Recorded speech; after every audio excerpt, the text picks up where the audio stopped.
القدم برخصری خوا او فکر اگر کم تو آزادی اب کر इंसान को हैवान बनाने का तरीका बलग العلا بكماله كشف الدجى بجماله حسنت جميع خصاله صلوا عليه وآله আলহামদুলিল্লাহ। আল্লাহ পাক রব্বুল আলামিনের দরবারে অসংখ্য শুকরিয়া যে আল্লাহ পাক রব্বুল আলামিন আমাদেরকে সুন্দর একটি বরকতি মজলিসে আসার জন্য তৌফিক দান করেছেন। এর জন্য আমরা সকলে জবান খুলে বলি আলহামদুলিল্লাহ।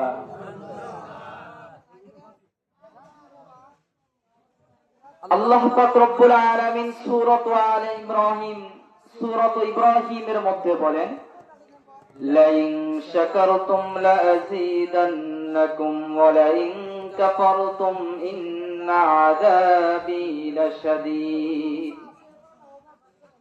আল্লাহ পাক রব্বুল আলামিন কুরআনুল কারীমের মধ্যে সুন্দর করে বলে দিয়েছেন, লাইন শাকারতুম লাযীদান্নাকুম ওয়া লাইন কাফারতুম ইন্না আযাবি লাশাদীদ।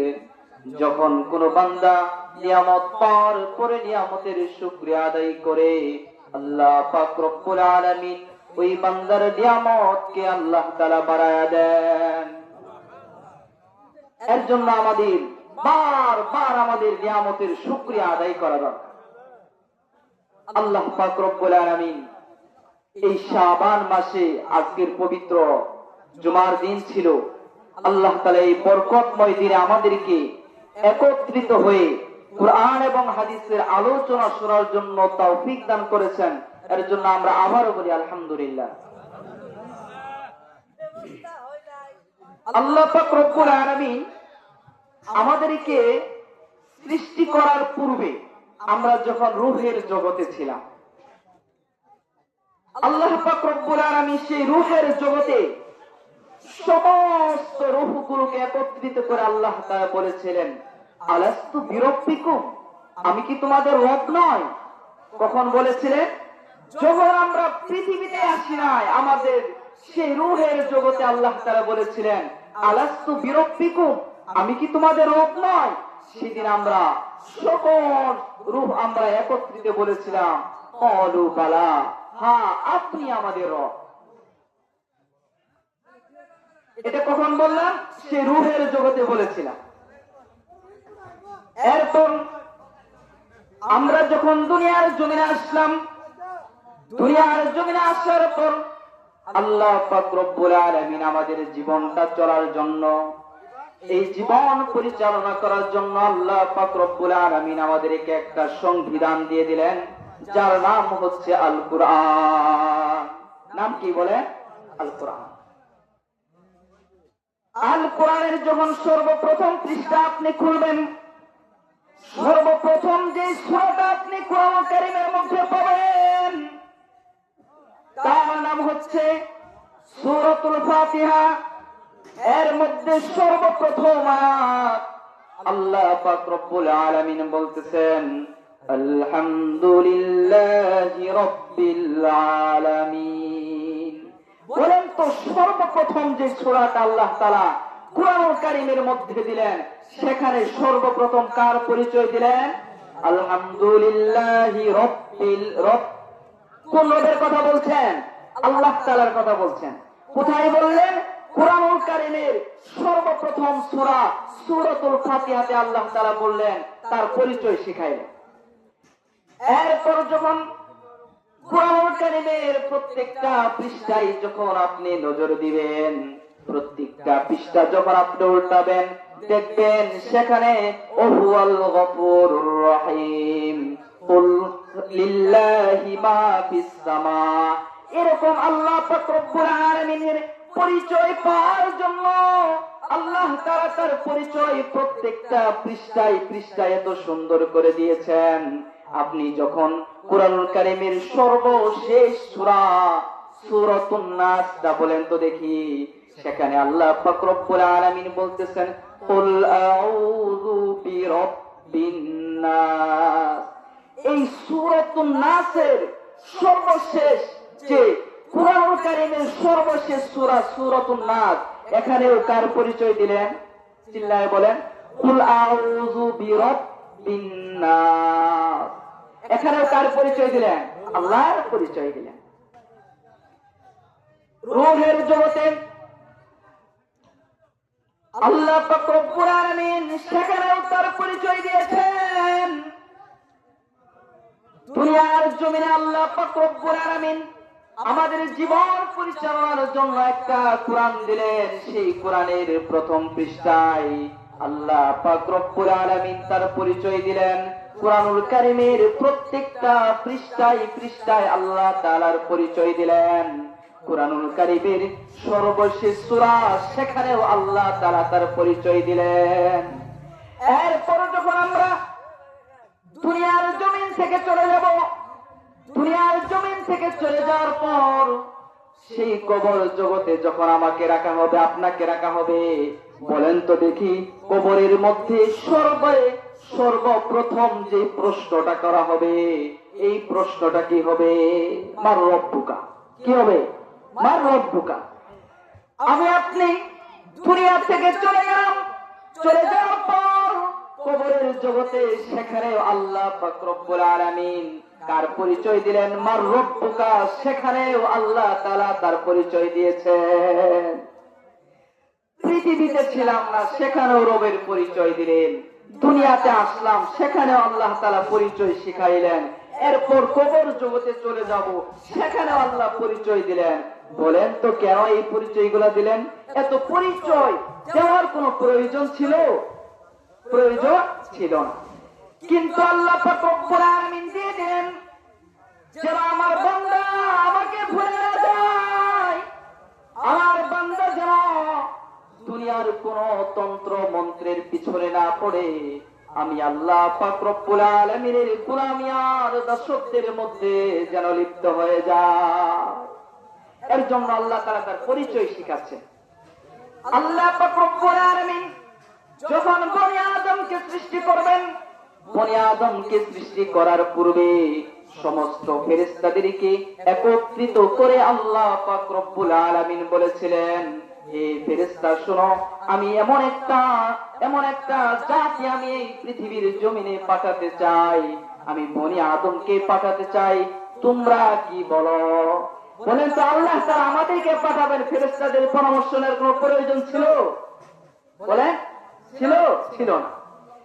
এরপর পরিচয় দিলেন, ফেরেশতাদেরকে বললেন আমি বনি আদমকে পৃথিবীতে পাঠাবো, এখন তোমরা কি বলো? ফেরেশতারা ওই সময় তারা যে আওয়াজটা দিয়েছিল, যে উত্তরটা দিয়েছিল, সমস্ত ফেরেশতারা বলেছিল আল্লাহ বনি আদমকে যদি আপনি পৃথিবীতে পাঠান তাহলে তারা দুনিয়াতে গিয়ে ফিতনা করবে, ফাসাদ করবে, ঝগড়ায় লিপ্ত হয়ে যাবে। আপনি যে রব, আপনি যে আল্লাহ, আপনার গোলামি তারা কখনোই করবে না। কে বললেন? ফেরেশতারা বললেন। আবার ফেরেশতারা ডাক দিলেন, আল্লাহ পাক রব্বুল আলামিনকে বললেন, ইয়া রব, আপনি আমাদের ফেরেশতা যে ফেরেশতাদেরকে সিজদা করতে বলেছেন, সেই একটা দল ফেরেশতা কিয়ামত পর্যন্ত তারা সিজদারত অবস্থায় থাকবে। যে সমস্ত ফেরেশতাদেরকে আপনি রুকু অবস্থায় থাকতে বলেছেন, কিয়ামত পর্যন্ত এই সমস্ত ফেরেশতা তারা রুকু অবস্থায় থাকবে। অতএব দুনিয়াতে কোনো বনি আদম পাঠানোর প্রয়োজন নাই, আমাদেরকে পাঠানোর প্রয়োজন। কে বলতেছেন? ফেরেশতারা বলতেছেন।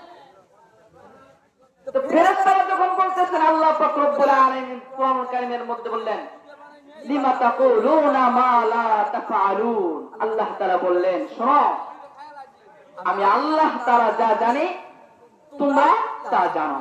কাদেরকে বলতেছেন? ফেরেশতাদেরকে বলতেছেন। আল্লাহ পাক রব্বুল আলামিন ফেরেশতাদের সাথে চ্যালেঞ্জ করলেন, চ্যালেঞ্জ করার পর আল্লাহ পাক রব্বুল আলামিন বনি আদমকে এই দুনিয়ার জমিনে আল্লাহ তাআলা পাঠাইলেন। এখন বলেন তো দেখি, আমরা কি ওই আল্লাহর গোলামি করি নাকি দুনিয়ার সেই তন্ত্র মন্ত্রের কাছে আজ আমরা বিক্রি হয়ে গেছি? বলেন তো, আমরা কি আল্লাহর গোলামি করি? নামাজ পড়ি? পড়ি না।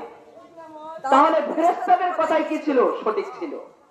সম্মানিত উপস্থিতি, আল্লাহ পাক রব্বুল আলামিন আমাদেরকে সৃষ্টি করার পর যখন সেই ইবলিস যখন আল্লাহ পাক রব্বুল আলামিনের কাছে চ্যালেঞ্জ ছুড়ে দিলেন যে আল্লাহ, আমি দেখে নেব তোমার বান্দারা কিভাবে জান্নাতে যায়। আল্লাহ পাক রব্বুল আলামিনও সেই ফেরেশতাদের সাথে সেই শয়তানের সাথে চ্যালেঞ্জ করলেন যে আমিও চ্যালেঞ্জ করলাম, আমার বান্দাদেরকে আমি জান্নাতে নিয়েই ছাড়বো। এখন বলেন তো, আপনারা কি জান্নাতে যাবেন না জাহান্নামে যাবেন? বলে জান্নাতে যাবেন। এখন হচ্ছে আলোচনার মূল বিষয়। যদি জান্নাতে যেতে চান তাহলে কি করতে হবে? যদি জান্নাতে আমি আপনি যেতে চাই মুসলমান, আল্লাহ পাক রব্বুল আলামিন আমাদেরকে যেই দিক নির্দেশনা দিয়ে আল্লাহ পাক রব্বুল আলামিন পৃথিবীতে পাঠিয়েছেন, সেই দিক নির্দেশনায় একমাত্র পালন করতে হবে। আল্লাহ তাআলা যা আমাদেরকে দিয়েছে সেটাই পালন করতে হবে। একটা মাধ্যম হচ্ছে আমাদের সুহবত। রাসূল কারীম সাল্লাল্লাহু আলাইহি ওয়াসাল্লাম ওয়ারিস সূত্রে কোনো ধন সম্পত্তি রেখে যান নাই। রাসূল কারীম সাল্লাল্লাহু আলাইহি ওয়াসাল্লাম একমাত্র রেখে গেছেন ইলম। আর এই ইলমের উত্তরাধিকারী হচ্ছে আল উলামা ওয়ারাসাতুল আম্বিয়া। উলামায়ে কেরাম হচ্ছে নবীদের ওয়ারিস। এখন যদি আমরা জান্নাতে যেতে চাই তাহলে কি করতে হবে? আহলে উলামায়ে কেরাম, আল্লাহর ওলি যারা, তাদের সুহবত অবলম্বন করতে হবে। কি করতে হবে? সুহবত অবলম্বন করতে হবে। আমার কথা কি বুঝতেছেন আপনারা? তাহলে কি করতে হবে? যারা আল্লাহর ওলি ছিল, যারা উলামায়ে কেরাম, তাদের সুহবত অবলম্বন আমাদের করতে হবে। এর জন্য মুসলমান আল্লামা ইকবাল বলেছেন, সোহবতে সালেহ তোরা সালেহ কুনা, সোহবতে তোলেহ তোরা তোলেহ কুনা। সোহবত এমন একটা জিনিস যে সোহবতের কারণে অনেক সময় মাটিও শূন্য হয়ে যায়। সোহবতের কারণে খারাপ মানুষ আল্লাহ ওয়ালা হয়ে যায়। সোহবতের কারণে ভালো ভালো ভালো ভালো মানুষগুলো আরো ভালো হয়ে যায়। সোহবতের কারণে মদখোর জুয়াখোর তারা আল্লাহর ওলি হয়ে যায়। আল্লামা সাক্কাবী রাহমাতুল্লাহি আলাইহি লিখেছেন, তিনি একদিন গোসল করতে গেছেন গোসলখানায় যখন গোসল করতে গেছেন, গোসল করার পরে দেখতেছেন গোসলখানার চারপাশ থেকে যেন সুন্দর গ্রাম শোনা যাচ্ছে। চারপাশ থেকে যেন এত সুন্দর গ্রাম যেন চতুর্পাশ থেকে আসতেছে। আল্লামা সাক্কাবী রাহমাতুল্লাহি আলাইহি চতুর্দিকে তাকাচ্ছেন যে গ্রামটা কোন জায়গা থেকে আসতেছে। আল্লামা সাক্কাবী রাহমাতুল্লাহি আলাইহি ডাইনে তাকান, বামে তাকান, উত্তরে তাকান, পশ্চিমে তাকান, নিচের দিকে তাকান, উপরে তাকান, কিন্তু গ্রাম কোথা থেকে আসে খুঁজে পায় না। আল্লামা সাক্কাবী রাহমাতুল্লাহি আলাইহি হঠাৎ করে একটা মাটির চাকা এবার নাকের ডুগায় নিয়েছেন। মাটির চাকাটা যখন নাকের ডুগায় নিয়েছেন, দেখতেছেন যে মাটির চাকা থেকে সুন্দর ঘ্রাণ আসতেছে। সুবহানাল্লাহ বললেন, মনে হয় আমার কথা বুঝতেছেন না। আল্লামা সাক্কাবী রাহমাতুল্লাহি আলাইহি মাটিটা নিয়ে যখন নাকের ডুগায় নিয়েছেন, দেখতেছেন যে মাটির চাকা থেকে এত সুন্দর ঘ্রাণ আসতেছেন। আল্লামা সাক্কাবী রাহমাতুল্লাহি আলাইহি মাটিকে প্রশ্ন করতেছেন, হে মাটি, তুমি এত সুন্দর ঘ্রাণ কিভাবে ছড়াচ্ছ? তুমি তো কখনো আতর লাগাও না, তুমি তো কোনো সুন্দর ঘ্রাণ তুমি তো কখনো লাগাও না। হে মাটি, তোমার কাছ থেকে এত সুন্দর গ্রাম কেন আসতেছে? মাটির কাছ থেকে একটা আওয়াজ সে পাচ্ছে। মাটি বলতেছেন, মাটির আওয়াজ সে অনুধাবন করতে পারছেন। এবার মাটি থেকে যে আওয়াজটা আসতেছেন, মাটির আওয়াজটা হলো, আল্লাহ শোনো, আমি মাটির বুকে একটা ফুলের গাছ জন্মেছিল। এই ফুলের পাপড়ি গুলো ঝরে ঝরে যখন আমি মাটির বুকে পড়তো, এই ফুলের পাপড়িটা যেমন গ্রাম ছড়াচ্ছিল, এই ফুলের পাপড়িটা আমি মাটির সাথে লাগার কারণে আমি মাটিও ফুলের মতো গ্রাম হয়ে গেছি। একটা মাটির সাথে ফুলের পাপড়ি লাগার কারণে যদি মাটিটা ফুলের মতো গ্রাম হতে পারে, আমি আপনি যদি একজন আল্লাহওয়ালা বুজুর্গর সুহবত অবলম্বন করি মুসলমান, তাহলে বলেন তো দেখি আমি আপনি কি আল্লাহওয়ালা হতে পারবো না? পারবো না? আমি আপনি যদি একজন কুরআনওয়ালার সাথে থাকি, তাহলে বলেন তো দেখি আমি আপনি কি আল্লাহর প্রিয় হতে পারবো কিনা বলেন? এর জন্য আমাদের উচিত যে আল্লাহর প্রতি সেই ভালোবাসা, সুহবত অবলম্বন করা। সাহাবায়ে কেরামদের জীবনে করেন, সাহাবায়ে কেরামরা রাসূল সাল্লাল্লাহু আলাইহি ওয়াসাল্লামকে কেমন ভালোবেসেছেন মুসলমান। কিতাবগুলো খুলে দেখেন সাহাবায়ে কেরামের ভালোবাসাটা কেমন ছিল মুসলমান। হযরতে হানজালা রাদিয়াল্লাহু আনহুর একটা ঘটনা কিতাবের মধ্যে সুন্দর করে লিখেছেন। হযরতে হানজালা রাদিয়াল্লাহু আনহু নতুন বিবাহ করেছেন মাত্র। বাসর রাত্রি স্ত্রীকে নিয়ে যখন ঘরের মধ্যে চলে গেছেন, হঠাৎ করে কে যেন মদিনার অলি গলিতে কে যেন আওয়াজ দিচ্ছে, মদিনার নবী নাই। কে যেন মদিনার অলি গলিতে এরকম ভাবে আওয়াজ দিচ্ছে, মদিনাওয়ালা নবী নাই, নবী নাই, নবী নাই। এই কথাটা শোনার পরে হযরতে হানজালা রাদিয়াল্লাহু আনহু বাসর রাত্রিতে স্ত্রীকে ফেলে হযরতে হানজালা রাদিয়াল্লাহু আনহু স্ত্রীকে বলতেছেন, ও আমার প্রাণের স্ত্রী, শোনো শোনো, আমি এই মুহূর্তে আজকে আমার বাসর রাত, তাড়াতাড়ি আমার তরবারিটা আমার হাতে দাও। নবী আজকে নাই মদিনায়, যদি নবী না থাকে তাহলে আমি হানজালা দুনিয়াতে থেকে কি করব? সাহাবায়ে কেরামের ভালোবাসাটা রাসূলের প্রতি কেমন ছিল?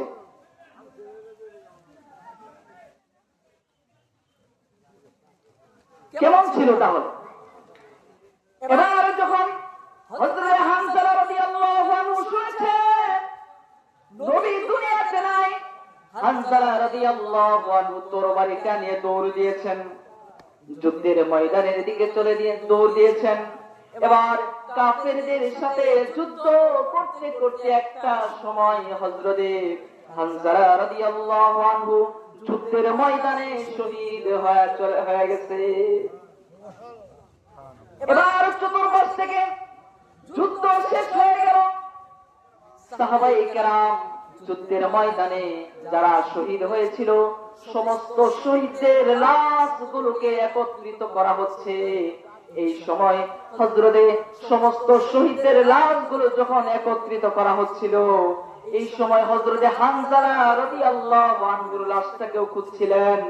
এদিক থেকে প্রাণের স্ত্রী দৌড়ায় নবীর দরবারে চলে গেছেন, ও পয়গম্বর, আজকে আমার স্বামী আপনার প্রিয় সাহাবী হানজালা আজকে মাত্র বিবাহ করেছে। বাসর রাত্রিতে সে শুনেছে আপনি দুনিয়ার জমিনে নাই। এই কথাটা শুনে হানজালা রাদিয়াল্লাহু আনহু তরবারিটা নিয়ে যুদ্ধের ময়দানের দিকে রওনা দিয়েছে। এবার যখন সমস্ত সাহাবায়ে কেরামের লাশগুলোকে একত্রিত করা হলো,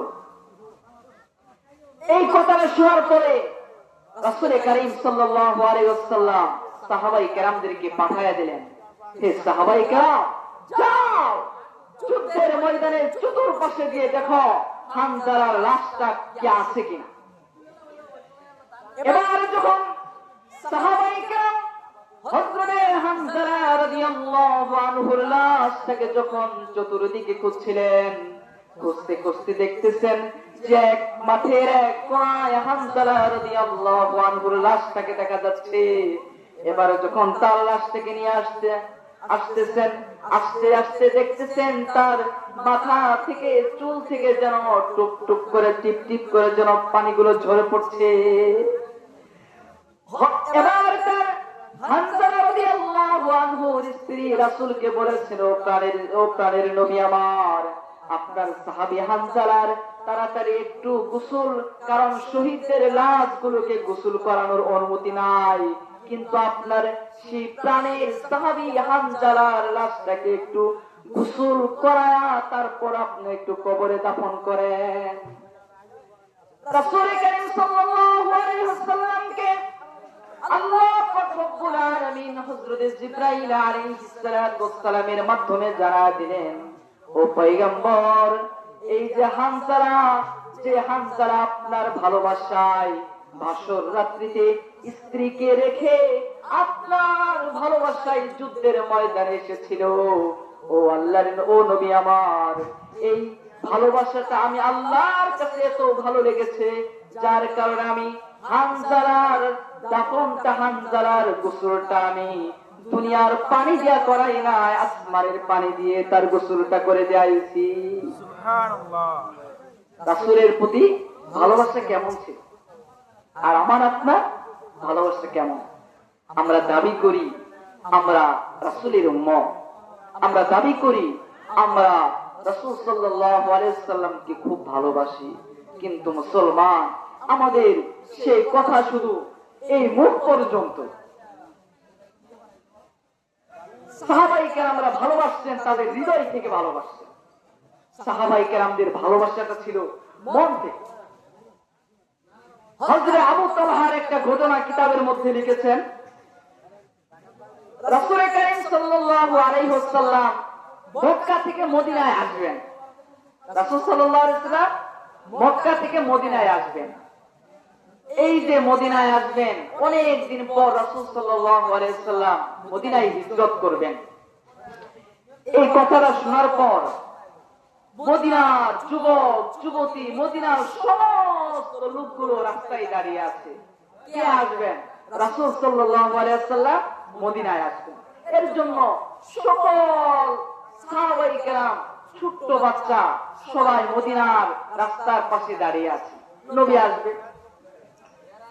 এবার যখন মদিনার রাস্তা দিয়ে যখন পয়গম্বর মুহাম্মদ আরবি সাল্লাল্লাহু আলাইহি ওয়াসাল্লাম যখন মদিনার রাস্তা দিয়ে যখন যাচ্ছিলেন, মদিনায় আসার পর একটা ছোট্ট সাহাবী, তার নাম হচ্ছে হযরত আবু তালহা রাদিয়াল্লাহু আনহু। আবু তালহা রাদিয়াল্লাহু আনহু রাসূল সাল্লাল্লাহু আলাইহি ওয়াসাল্লামকে অভ্যর্থনা শুভেচ্ছা জানানোর জন্য ছোট্ট সাহাবী রাস্তায় দাঁড়িয়ে গেছে। মাত্র বয়স কত? 7 বছর। 7 বছরের একটা বড় সাহাবী রাসূলকে ভালোবাসার জন্য রাস্তায় দাঁড়িয়ে গেছে। বিশ্বনবী সরকার দো আলম নবী আলাইহিস সালাতু ওয়াস সালাম মদিনায় আসলেন। ছোট্ট বালককে প্রশ্ন করলেন, হে বালক আবু তালহা, শোনো, তুমি আমি রাসূলকে কতটুকু ভালোবাসো? আবু তালহা প্রশ্নের জবাবে রাসূল সাল্লাল্লাহু আলাইহি ওয়াসাল্লামকে বললেন, ইয়া রাসূলুল্লাহ, আপনি শুধু একবার করে দেখেন, আপনি একটা ওয়াটার করে দেখেন, আপনি একটা আমাদেরকে একটা আদেশ করেন, দেখেন আমি কিভাবে তা পালন করি। এবারে যখন রাসূল সাল্লাল্লাহু আলাইহি ওয়াসাল্লাম ছোট্ট বালক আবু তালহাকে বললেন, আবু তালহা শোনো, ওই যে তোমার পিতা দাঁড়িয়ে আছে, যাও এই তরবারিটা নিয়ে তোমার পিতার গর্দানটাকে তাড়াতাড়ি আমার কাছে নিয়ে আসো। কে বলতেছেন? রাসূল সাল্লাল্লাহু আলাইহি ওয়াসাল্লাম। কাকে বলতেছেন? ওই ছোট্ট বালককে বলতেছেন। ছোট্ট বালক দৌড় দিছে, তরবারিটা নিয়ে দৌড় দিছে। কাকে মারতে? তার পিতাকে হত্যা করতে। পিতার গর্দানটা নিয়ে কার কাছে আসবে? রাসূলের কাছে আসবে। কেন আসবে? তার পিতা মাতার চাইতে রাসূল সাল্লাল্লাহু আলাইহি ওয়াসাল্লামের ভালোবাসাটা 7 বছরের একটা বালকের অন্তরের মধ্যে কতটা বেশি ছিল।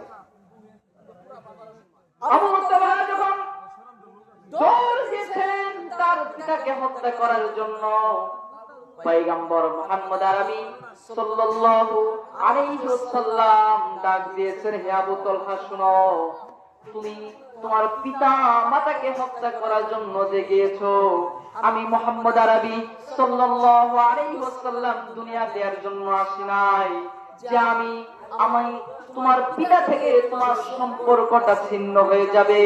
আমি এর জন্য মুহাম্মদ সাল্লাল্লাহু আলাইহি ওয়াসাল্লাম দুনিয়াতে আসি নাই।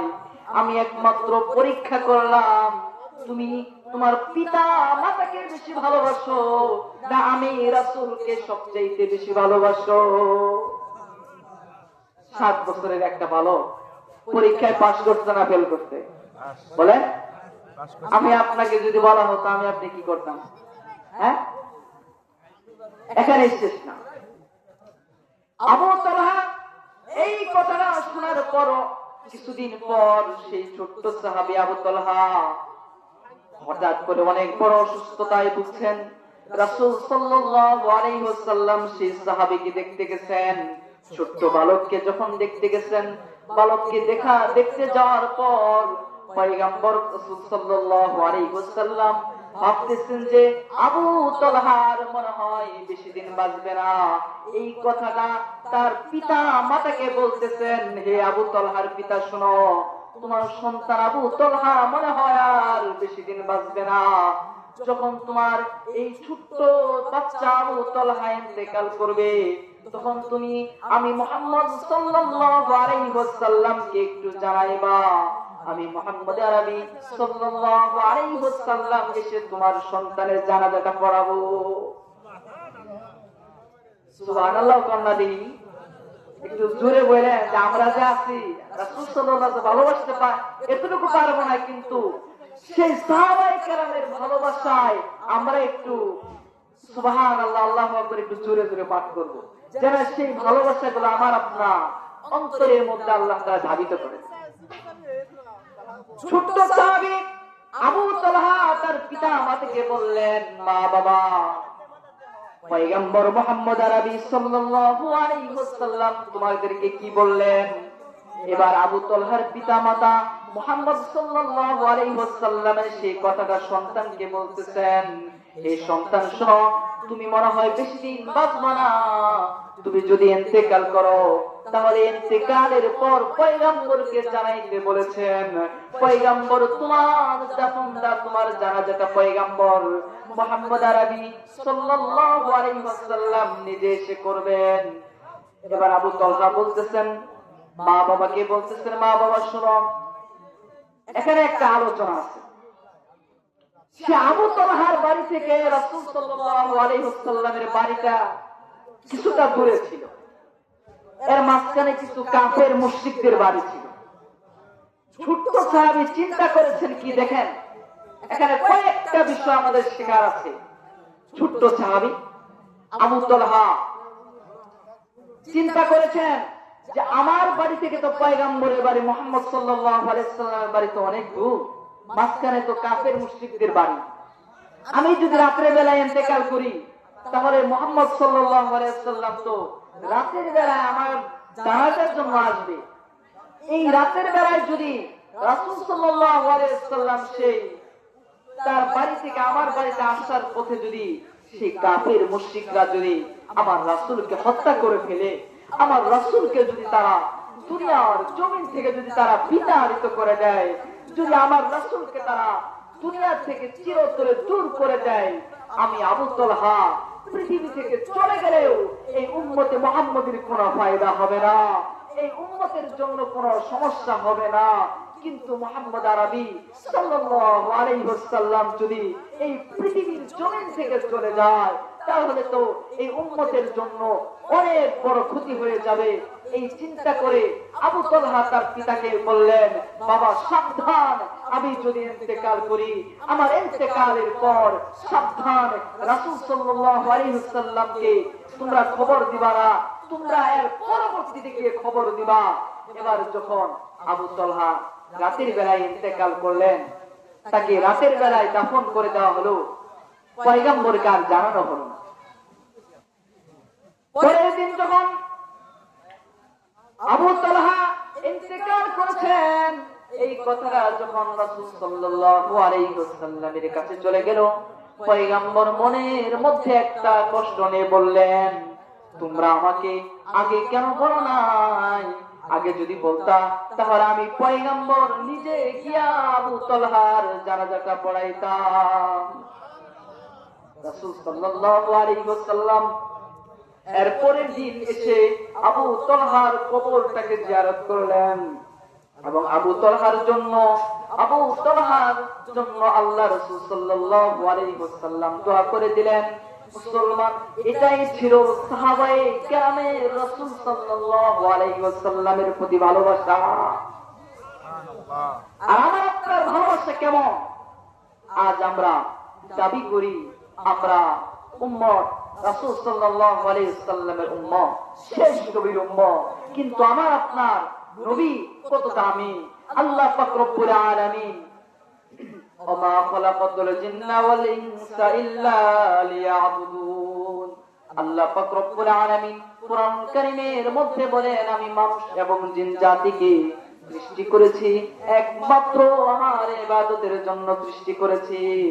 আল্লাহ পাক রব্বুল আলামিন কুরআন কারীমের মধ্যে আরেকটা জায়গায় বলে দিয়েছেন, লাকাদ খালাকানাল ইনসানা ফি আহসানি তাকওয়িম। আল্লাহ পাক রব্বুল আলামিন এই আয়াতের মধ্যে আল্লাহ পাক রব্বুল আলামিন বলতেছেন, লাকাদ খালাকানাল ইনসানা ফি আহসানি তাকওয়িম। আল্লাহ তাআলা বলেন, আমি সবচাইতে মানুষকে সবচাইতে শ্রেষ্ঠত্ব দান করেছি।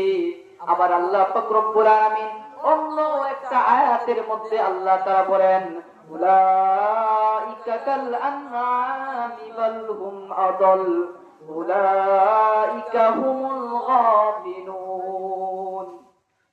আল্লাহ পাক রব্বুল আলামিন উলাইকা কাল আনআম বলেছেন কোরআন কারীমের 9 নম্বর পারায় 11 নম্বর পৃষ্ঠায় বলে দিয়েছেন, মানুষকে সবচাইতে শ্রেষ্ঠত্ব দান করেছেন কে? আল্লাহ তাআলা। আবার কোরআন কারীমের আরেকটা আয়াতে বলতেছেন যে মানুষ সবচাইতে নিকৃষ্ট প্রাণী। এখন বলেন তো, আমি আপনি কোন আয়াতের অন্তর্ভুক্ত হব? আমি আপনি কি শ্রেষ্ঠত্বের অন্তর্ভুক্ত হব, নাকি উলাইকা কাল আনআম বাল হুম আদল, আমি আপনি নাকি চার পায়ের জানোয়ারের চাইতেও নিকৃষ্ট যে প্রাণীর কথা বলেছেন আমি আপনি সেটা হব? কোনটা হব? বলে শ্রেষ্ঠ যে সেটা হবে, কোনটা হব? আবার বলেন, আল্লাহ তাআলা আমাদেরকে শ্রেষ্ঠত্ব দান করেছেন এর জন্য আল্লাহ পাক রব্বুল আলামিন আমাদেরকে শ্রেষ্ঠত্ব দান করেছেন, আমাদেরকে সবচাইতে শ্রেষ্ঠ গ্রন্থ আল কোরআন দান করেছেন। আমাকে আপনাকে সকল নবীর শ্রেষ্ঠ নবী, যেই নবী সমস্ত নবীদের ইমাম, যেই নবী সমস্ত আম্বিয়ায়ে কেরামের ইমাম, তিনি হলেন হযরতে মুহাম্মদ সাল্লাল্লাহু আলাইহি ওয়াসাল্লাম। সেই শ্রেষ্ঠ নবীর উম্মত বানাইছেন, সব জায়গায় তো শ্রেষ্ঠত্ব দান করেছেন, তাহলে আমি আপনি কেন শ্রেষ্ঠত্ব হব না বলেন? আল্লাহ পাক রব্বুল আলামিন বলেন, ফারিকুম ফিল জান্নাতি ওয়া ফারিকুম ফিস সাঈর, একটা রাস্তা জান্নাতের আর একটা রাস্তা জাহান্নামের। তোমার জন্য সামনে দুইটা রাস্তা দেওয়া হলো, তুমি ভালো কাজ করলে তুমি জান্নাতের দিকে যাইবা, আর যদি তুমি খারাপ কাজ করো তাহলে তোমার জন্য আল্লাহ তাআলা রেখে দিয়েছেন খালিদিনা ফিহা আবাদা। আল্লাহ পাক রব্বুল আলামিন বলেন, যদি তুমি ভিন্ন পথ যদি তুমি অবলম্বন করো তাহলে তোমার জন্য আল্লাহ পাক রব্বুল আলামিন চিরস্থায়ী জাহান্নাম রেখে দিয়েছেন। এর জন্য আসছেন ওলিয়া আল্লাহর দরবার শরীফে, আসছেন এখান থেকে যেন কিছু নিতে পারেন, এখান থেকে যেন কিছু অর্জন করতে পারেন, এই আলোচনাগুলো থেকে যেন কিছু শিখতে পারেন। আমাদের উলামায়ে কেরাম কোরআন এবং হাদিস থেকে আলোচনা করবেন, এখান থেকে যেন আপনাকে কিছু নিতে পারেন, এখান থেকে আমলগুলো সুন্দর করতে হবে, আমাদের আদবগুলো সুন্দর করতে হবে। আল্লাহ তাআলা আমাদের সকলকে তৌফিক দান করুন। আমি ছোট মানুষ, তারপরেও দীর্ঘক্ষণ কথা বললাম, চেষ্টা করেছি কোরআন এবং হাদিস থেকে কথা বলার জন্য আপনাদের কাছে দোয়া চাই। আল্লাহ তাআলা যেন আমাদের সকলকেই দ্বীনের দায়ী হিসাবে কবুল করেন। মৃত্যু পর্যন্ত যেন আমরা এই কোরআন এবং হাদিসের খেদমত করতে পারি। আল্লাহ তাআলা আমাকে আপনাদের সকলকে কবুল করুন। সকলে বলুন আমিন। আমাদের যিনি মরহুম রহমতুল্লাহ আলাইহি যিনি মারা গেছেন, তার জন্য দোয়া চাই, দোয়া করবেন। আল্লাহ তাআলা যেন তাকে জান্নাতুল ফিরদাউস দান করেন। আমাদের আত্মীয় স্বজন যারা আছে